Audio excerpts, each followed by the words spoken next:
Amy is a wife. I am a daughter, a sister, a friend. I am a child of God. I'm a worshiper to heart. I am a theater junkie. I love everything stage and performance. I love the arts. But who is Amy? Amy is a worshiper. So what was the name of my event? It was Open Doors Season.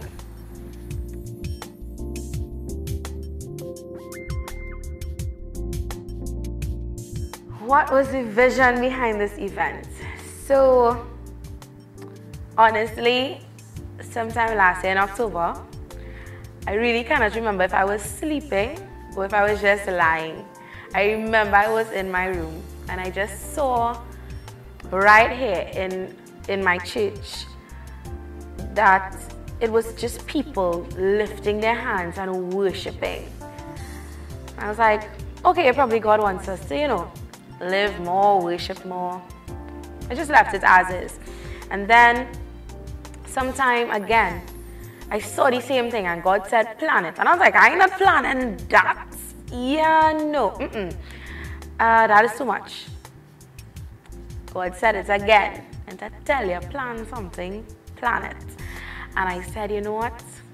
Let me move forward. So, I spoke to my pastors, who are my parents, right? And I spoke to my husband and I told him about it. And he said, if that is what God tell you, do it. And the theme for our church itself at Destiny is Open Doors of Opportunity. And the Lord told me to name the event Open Door Seasons. Why Open Door Seasons? Because it just reminds me, and I wanted people to be reminded that once God has something orchestrated or set for your life, no man, no woman, no demon in hell, no plan, no word spoken against you can stop the plan of the Lord. Sometimes it might seem like a diversion for us, or, it may not go according to how we think it. But once God has something set and we walk in obedience, it will follow through. Yeah, and so I just decided, you know what, Amy, just start planning, just start, and everything started to fall into place. I think feeling the presence of the Lord, or the reassurance that I'm doing what I'm supposed to do, or what is happening is what God needed or wanted happen, was the moment that I realized we were having some hiccups. Strangely enough, I was getting ready still, and they tried to tell me, hey, something is happening, but we just have to stall. And because I heard that, I realized, yeah, this is what God is expecting, or this is what God is doing. And then me being on stage, and when we started to sing, I think what hit was when we started singing Spirit Breakout. And the Lord just started to move. Like, I felt an even stronger presence. I heard hands clapping. I heard people started to shout, and seeing, I couldn't see everything, but seeing the silhouettes of hands being lifted, I told myself, I said, Amy, this is exactly what God is about to do. And again, nothing, no man, no little hiccup could have stopped what God was ready to do on that night. Worship for me is not holding a mic and just singing in front of people, or the typical Sunday morning service. Worship to me is literally the way that I breathe and move and exist. Because God said He wants people to worship Him in spirit and in truth. And if I don't walk in truth, I'm not worshiping Him. That's how I see it. So I'm very particular with the things that I say, the things that I do, how I carry about myself. Worship to me, it's just as even the songwriter says, it's more than a song. It's not just a melody. I believe that just the way that I wake up in the morning and exist, that's my worship unto God. It's every day for me. It's every moment for me. The atmosphere I believe that the Lord wanted to create on that night, I could be wrong, but that's what I was getting. Sometimes we feel as though we want something to happen, but there are stumbling blocks, and we allow these stumbling blocks to stay there and be like, well, it has something here, I mightn't get it today, I mightn't get it tomorrow, or probably next year for it, probably in a few years, you know. And it was an atmosphere of warfare as well, to let the enemy know that we are rendering everything powerless, every plot, every scheme, every plan, every attack, we are rendering that powerless. And we are letting you know that we are not going to allow it to be a stumbling block anymore. And I believe, especially, I don't know why, but that was like a really high point for me when we started singing Spirit Breakout and releasing into the atmosphere that we want heaven to touch earth. And we want heaven to come down and break things that are holding us back from receiving that key to open that door, from walking in the pathway that God has already planned to just walk into our blessing. And I really believe that that night we needed to break some barriers, break some chains that were holding us back from just entering into those doors. You know what?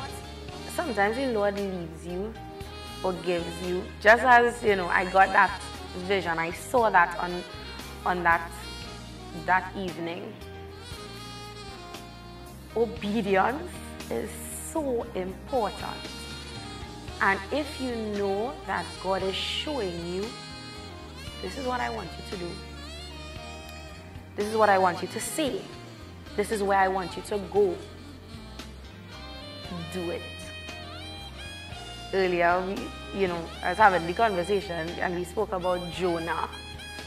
And in his disobedience, he went through all of this and the belly of the whale, and where he ended up right exactly where God needed him and wanted him to go.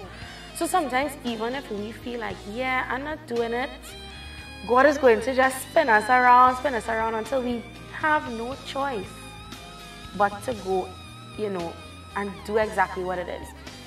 Sometimes we are afraid though. For ourselves, we might have fear and doubts and worries or concerns.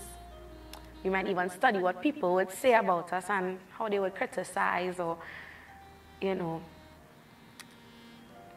doesn't matter, because God already has it waiting there. All He needs us to do is just take that step. Take that step and say yes.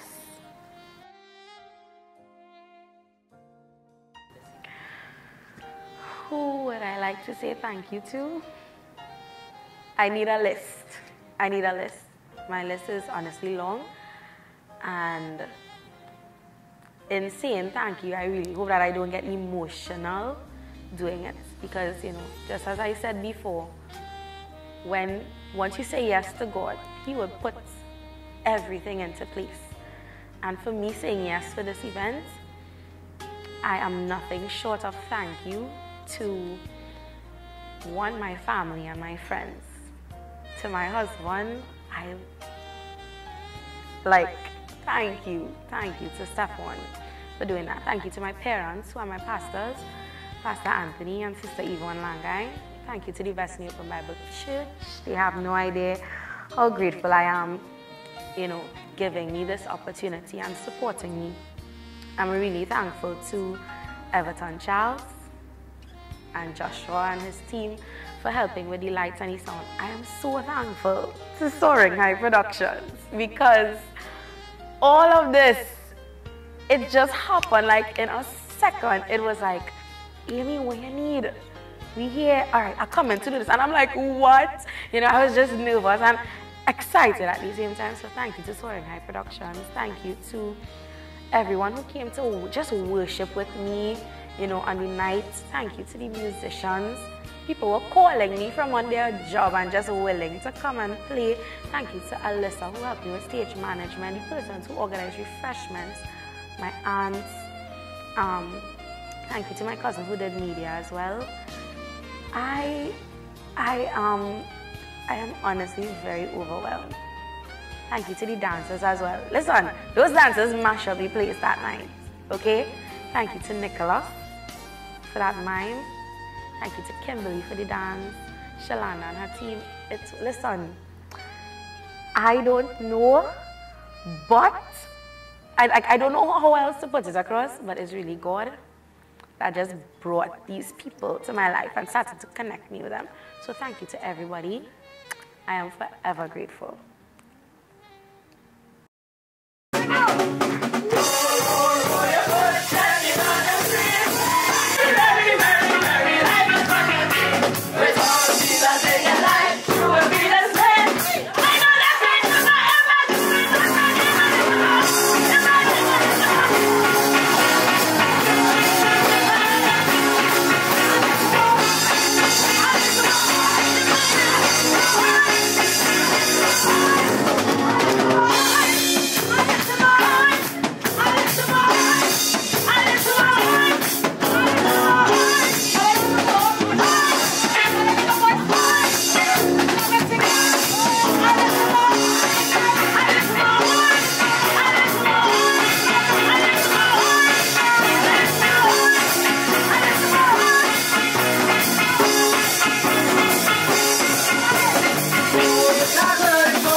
Is there going to be an Open Door season part 2? Yes. 2025 Open Door season part 2. We're coming.